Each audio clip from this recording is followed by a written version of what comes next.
శివాజీ తన 6 ఏళ్ల కొడుకుని తీసుకుని ఔరంగజేబు యొక్క కోటలోకి వెళ్తాడు.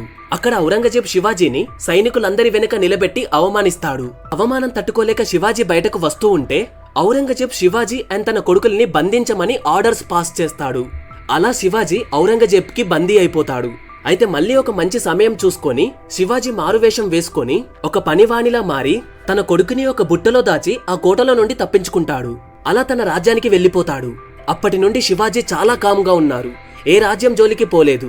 మూగల్స్ కూడా యుద్ధానికి ఆహ్వానించారు. బట్ ఎంత రెచ్చగొట్టినా సరే శివాజీ మాత్రం చాలా సైలెంట్ అయిపోయారు. ఒకప్పుడు శత్రువులపైకి విరుచుకుపడ్డ శివాజీ ఇప్పుడు ఉలుకు పలుకు లేకుండా చాలా కామ్ అయిపోయారు.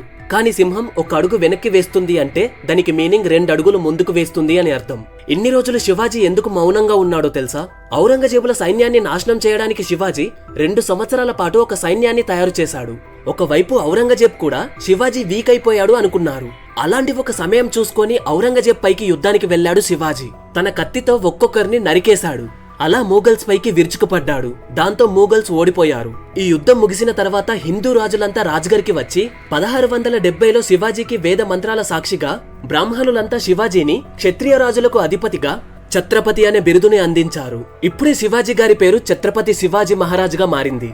అలా శివాజీ గారు 27 సంవత్సరాల పాటు రాజపాలన చేసిన తర్వాత తీవ్ర విషజ్వరం కారణంగా 1680 ఏప్రిల్ 7th రోజున శివాజీ గారు తన ఆఖరి శ్వాస వదిలారు. ఇప్పుడు మిమ్మల్ని ఒక క్వశ్చన్ అడుగుతాను. ఒకవేళ శివాజీ మహారాజు గనుక ఇంకొన్నాళ్ళు బ్రతికి ఉంటే మన దేశం ఎలా ఉండేది? అయితే ఇలా ఎంతో మంది రాజులు వచ్చారు. బట్ శివాజీ మాత్రమే ఎందుకని చరిత్రలో మిగిలిపోయాడు? దీనికి